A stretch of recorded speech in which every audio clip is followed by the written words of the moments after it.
So today's video is because I was talking to a friend of mine and we were talking about she loves books about the medical field. She's in the medical field and I was like, well, I should do a video about historical fiction about the medical field and how it's changed and grown. So I have gotten some books that I have read about both the physical and mental health profession, specifically as it relates to women. And it's a little bit depressing. But some of these books are beautiful. A lot of them are hard. And they are not an exhaustive list of all the books that I've read or would suggest. And there's a lot that I still want to read. So I would love to hear from you some books that you have read and loved. But I wanted to bring up this field that I think we need to be talking about a little bit more. So, the first book is a book that I want to own, I want to read again, and it's Liberty by Caitlin Greenidge. This is not the typical cover for it, but the only thing my library had at the moment was the large print. Liberty is about a freeborn black girl in Reconstruction era Brooklyn. And she is aware that her mother, who is a practicing physician, would like them to work together. She wants to go to medical school, but she also feels stifled because she's not sure what she wants to do. And then a man from Haiti proposes to her, promises that they can go work on the island together, and she's not sure that she wants to do that because she doesn't want to be subordinate to men, and she knows that if she goes and marries him and goes to Haiti, she'll still be subordinate to men. And so she really struggles with as a medical professional herself, and this is Reconstruction. So this is end of the 1800s, going to medical school as a woman, going to medical school as a black woman, identity as a black woman. It is a tough book. It is a beautiful book. It is one of those books that has got me in its clutches and never let me go, and I think about it frequently. And I think that more people should read this book. And it's a beautiful book. Liberty by Caitlin Greenidge. I think that we should all be so lucky as to read this book. And just like I like to do, I'm going to read the first sentence. I think that really kind of helps us to see a book. I saw my mother raise a man from the dead. Oh, that'll get you. So that's where we're going to start today. Next book is another. One of the things I love about the books that I'm going to talk about today is a lot of them focus on parts of our health system, parts of medicine that we don't talk a lot about. And a lot of times it's because we don't want to talk a lot about them. It's not a rosy part of the system. And this is another book, The Second Life of Muriel West. And this is talking about, it's 1920s. So 100 years ago, but it's talking about leprosy. We think of leprosy as this biblical age disease. No, leprosy continued to be an issue into the 1900s. And I remember as a child, I read a book about about a man who went to India to work with leper colonies in the 1950s and 60s. And so this is about a socialite who develops leprosy, and she's sent off to a leper colony in California. And what does that mean for her to then be completely isolated for decades in California? Which, this is a thing. She cannot see her family. Nobody in this leper colony can see their family indefinitely until they die. I will be honest and say this was not my favorite book. Not because of the subject matter. The subject matter was fascinating. Just the style, and I'm a very writing style kind of a person that matters a lot to me, but I finished it because the subject was so interesting to me, and it led me down a deep information desire to learn more about leprosy, because I didn't realize how late into our history there were leper colonies in the United States, and it's something that I wanted to research more of. So the Carville leper colony, Second Life of Muriel West, something in our history that we should be talking more about. This next book was actually one I just finished in July. I put it on Instagram to let people, to let my Instagram followers vote on what book I would read next, and they picked The Forgotten Midwife. So now we're going into world history, and the Catholic laundries of Ireland. And what does this have to do with healthcare? Well, the nuns there would care for girls who had gotten pregnant out of wedlock. And I mean, that could be from rape, that could be from incest, that could be any kind of statutory rape, anything like that. Their families would ship them in shame and usually and often leave them there for years, a lot of the times, for them to be worked sometimes to death, and with rudimentary or no health care. And so this is about one of the nuns who cares for the girls and who tries to bring some form of health care and some form of care to these girls. And the concept of what we do for women pregnancy wise, and there's another book we're going to talk about that in midwifery as a form of health care, is something that I think we need to acknowledge of what's done for women. Yes, our bodies naturally do it, but for women like me, whose bodies don't naturally do what it needs to do as part of healthcare, I am one of those many, many women whose bodies just don't do what it naturally is supposed to do. And so this book really brings to attention a lot of times, not just the girls in the laundry, what they went through, but also what some of the nuns went through and what the healthcare was like in one of these places. Again, not my favorite book in the world, but a really good book. And I think it's just more not my personality. I'm not a big emotional crier book person. I don't like a book that'll wreck me and make me cry. It's not my style, and this was this book. I think this book is I think this book would be for a lot of people, and it was a beautiful book. So I'm not going to say it was like a bad book, like people aren't going to like it. I can see a lot of people loving this book, but it was a really good topic. Another great topic, and I could go on and on about this next book and on and on and on. And I might need to do a whole video on this. Is Take My Hand by Dolan Perkins Valdez. This talking about books that will wreck you. This book wrecked me in the best way. I needed to, we all should read this book. Every woman in America should read this book. Every person in America should read this book. I don't care who you are. You need to know this. This book is about Montgomery, 1973. So, folks, this is, for me, my mom's generation this is set in. And it's not, this book, so it's about, I should tell you what it's about. So it's about a nurse, and she has been hired in Alabama in 1973. And she has been hired, she is a black woman who's been hired in her African-American black community, as the blurb says, in the family planning clinic. And she's going around giving shots. And what she finds out is that she's giving sterilization, birth control shots to children, 11 and 13 years old. And she's helping to handle the family's welfare benefits, that they only get these welfare benefits if they handle these shots, if they have birth control shots at 11 and 13 years old.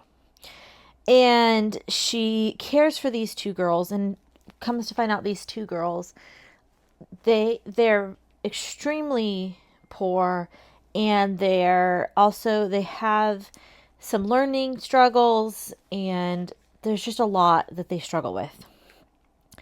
And so then she starts to learn about the forced sterilization program in the United States. And this really Take My Hand brings to light the forced sterilization program of many in the poor African-American communities in the South during this time, and much earlier in time. And I think it's something that, while I had learned about it more from a history teacher's perspective, had talked about it in a history teacher's perspective, I love historical fiction because it makes history relatable. It's not just a list of facts and figures.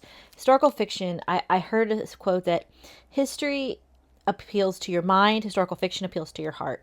And that's why I love using historical fiction in my history classroom, because that's when it makes it real to you. It makes you realize that history is the story of people, not just a bunch of facts and figures. And also, I forgot to talk about my shirt for today. Drink coffee, read books, and dismantle systems of oppression. Because is not the medical, both physical and mental systems for women, especially for minority women, a system of oppression? We're going to continue in world. That's a tough book. That is a tough book. I'm going to be honest. Another book that I don't have in here is The Lies They Were Told about the Eugenics Board. And I also have, wasn't going to feature this one, but The Last Carolina Girl, also about the Eugenics Board. So I'm not going to heavily feature those that you could debate about the medical. Are they considered medical? That's why I didn't want to heavily feature it, but it's the similar kind of concept of using medical progress to become a system of oppression. But we will say that this next one in world history is definitely about women in medicine, and that's Eleanor of Avignon by Elizabeth de Lozier. I'd be honest, I don't know how to say her name. But we're going from American South 1970 modern history to definitely farther back in world history, and we're going to the Black Plague. I have several in here that are about pandemics because I was reading quite a bit of medical history, historical fiction during COVID, and so this is why I picked several of these. But this one, I love this book. We read it in book club, and a lot of people said it was slow. There wasn't a lot of action to it. I loved it. I think it talks about a young girl is moving into a woman who, during the Black Plague, and also it talks about a queen, and it's in Provence, 1347. And Eleanor Blanchett is a young midwife and herbalist who wants to learn more, and she wants to serve as a Black Plague, and she meets the personal physician to the powerful Pope Clement. And then it talks about Queen Joanna, who comes to Avignon, and I love the discussion about women and the women's roles during the Black Plague during this time, which it doesn't talk about. It talks about the Jews during the Black Plague. It talks about women's roles during this time, how women were treated during this time, and I loved this book. Another pandemic book for me. Now, this is a technically like upper middle grades teen book, but I read it during the pandemic. I've talked about it in another video. I don't even remember what video I talked about it in, but I've suggested it to a lot of people. It's Fever 1793, and I suggest it to adults. I think it's a great book, and it's about the yellow fever in Boston in 1793 by Laurie Halsey Anderson, who I love as an author. And I think that even for adults, this is a fantastic book. And talking about the medical, how again, a younger woman would have been faced and expected to take care of her family during a medical crisis. And the medical during this time, what would have happened during this time, it wasn't a full-fledged pandemic, but during a massive crisis of the yellow fever in Boston, which we don't talk about, this massive death that happened right after the Revolutionary War in Boston, after Boston had just gone through this massive period of upheaval that we went through during the Revolutionary War. We don't talk about that as much, but this book brings it to light, and I think it does it in a very fascinating way, and I really enjoyed this book, and I suggest it to my students as well. This book is an older book. My Name is Mary Sutter, and it's set in Civil War. It's another book. Now, a lot of people have said, and I kind of agree with it, that it's really great for people that love medical history. It is a really great women's book. It's a historical book set on right before the Civil War, and it's also about midwife. You have to understand that a lot of times women could not become doctors, so they became midwives, but the midwives we think of today just focus on childbirth and like the OBGYN side. Midwives at this time did everything. And a lot of times, midwives were far more, uh, they saved more lives. Doctors were very focused on bloodletting, and midwives tended to be cleaner, and they used herbs and were more herbalists. And so a lot of times it was, and they used things passed down. But she determined to become a doctor as well. And so she also travels to Washington, D.C. to help with the Civil War wounded. And under William Stipp and James Blevins, who were surgeons, she becomes more of a doctor. And kind of her also, then there's this feeling of like, should I go home and serve with my family who want me to be at home? Do I get married? Do I continue? And this being torn as a woman of career versus family versus marriage, like where all this staying place, that's what this particular book is about. It's a good book. I read it, I think, back during the pandemic as well. And it's really good. And the first sentence is, "Are you Mary Sutter?" Hours had passed since James Blevins had called for the midwife. It's a really good book, especially if you enjoy women overcoming obstacles put into them just because of their gender. And one last book about a midwife. I love The Frozen River. If you've been around a few of my videos, you know I love it. She's another one. This is also a thriller. There's a murder mystery that's a part of it. But when you read this from the medical history perspective, you start to see that she genuinely cared for the people that she cared for. And you see a lot. This is also set 1789. So we're right during the Revolutionary War and the founding of the nation. And what is this going to look like for women? And so she's really speaking up. Part of the reason that she's so important is because doctors, for the most part, could not speak to rape like a midwife could. And so she's called on to speak to what was this rape that is featured heavily in the book. What did it look like? What would have it affected? And the medical side of this rape.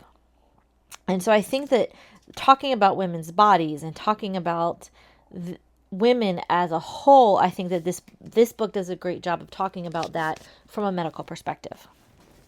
The last book, now I have not read this next book, but I have it from the library currently to read because I want to read it. And it's about the Spanish flu. And it's set in Dublin, Ireland, and the Spanish flu is something that during COVID has gotten some more attention, but I always tell my students when we study it, I wish we as people studied the Spanish flu more before COVID, they would have realized a lot of things beforehand. I hear really good things about the Pull of the Stars. I am genuinely, so I love Ireland, and I'm really excited to read this book. I think it has 3 what sound like very strong women, and I really wanted a book about the Spanish flu, I'll be honest. I do also have to read on my TBR, The Orphan Collector, but it's not from a medical perspective. And so I've heard really good things about The Pull of the Stars. It's a newer book, so I threw it in there even though I haven't read it, and I try not to suggest books I haven't read, but it is it's so appropriate to where we are post-COVID. And then I have 2 books about mental health. I have read quite a few books about mental health, but I could suggest a bunch. But I feel like there's a lot of asylum books you can go to. And I want to probably do a separate video about asylum, like mental health books one day. But at this moment, I only have the 2 because I wanted this to be more about medical books as a whole. One book that I feel like it was just way underhyped. And if you like medical books at all and like historical fiction, I think this should be one. And also, this is one, if you read The Mad Wife and loved it, you have to read this book. This should be a video I make. But The Lobotomist Wife. The Lobotomist Wife is so good and just did not get the hype it deserved. So since her brother took his life after World War I, she's wanted to help though suffering with mental illness, she falls in love with Robert Apter. And he's got this new treatment. It's called the lobotomy. And she helps him perfect it. And he's promising that this is going to help those soldiers coming back from World War I with shell shock, which is the name then for PTSD. And you have to understand, too, PTSD at that time was this concept of shell shock. It was they knew about, like, the blues after war. But remember that the United States hadn't been in a serious war. There had been the Spanish-American War, and some had come back, but that was like a blip on the radar. There hadn't been a serious war since the Civil War, but the shell shock after World War I, that was a whole new level of PTSD. That it was a whole new level of bad, the trench warfare, and also like could help women and could help all the things. Lobotomy was the greatest treatment, and she had a desire, but her husband spirals in this lobotomy, and she realizes that he's being reckless in this new treatment that she had great hopes for. And she meets what is going to be his next victim, Margaret Baxter, who is a young mother. And then finds out, this is from the blurb, so this is not a spoiler. Margaret can barely get out of bed after her treatment, and Dr. Apter diagnoses her with baby blues and proposes a lobotomy. Baby blues is what they called postpartum depression at this time. A lobotomy, which was, you don't recover from. She believes the procedure is her only hope. Only Ruth can save her and scores of others. The Lobotomist's Wife it's just so good. And it has it's such a good book. And Ruth in the book is written so beautifully. And so if you are interested in medical history, especially if you liked the book The Mad Wife or The Spin, which is a recent book, definitely read The Lobotomist's Wife. And then an ode to the many asylum medical books, which I want to do a separate video on. This is The Mad Women of Paris. There's so many great asylum from the standpoint of the medical profession books out there that is just kind of my ode to it. That's, to me, a separate video that we could go on and on about. And I haven't read this book. I've heard great things. This is on my TBR. And if you want to talk about this, like books about Victorian asylums and what happened to women in asylums and what happened to African Americans and Caribbean Americans in American history and what happened to immigrants in asylums. And I just read Mercy Hill. I don't know where I put it. I just read Mercy Hill, which is about that. Where did I put Mercy Hill? I just wanted to talk about it. Okay, well, Mercy Hill, which I just read, is about that and fantastic and is somewhere in my life. Okay, well, it's missing. Sorry. But, all of these things, let me know in the comments down below, and we'll do a mental health video about historical fiction about mental health that I definitely can talk about because this video is getting so long anyway. But I just wanted to kind of do an ode to that. So anyway, this is just some historical fiction about the medical field, especially in regards to women in history, world and American.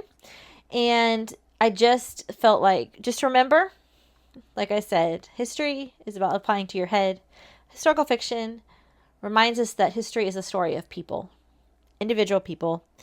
And I'm thankful for where we are. As somebody with a chronic illness that has a lot of trauma, we have a long ways to go.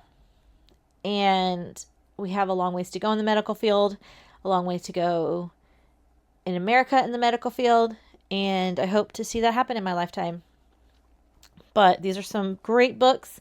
If you want to see some historical fiction based off of mental health, let me know in the comments down below. If there's a book about the medical profession or mental health profession that you suggest that I didn't talk about today, please let me know in the comments because I'm always looking for great historical fiction books to read.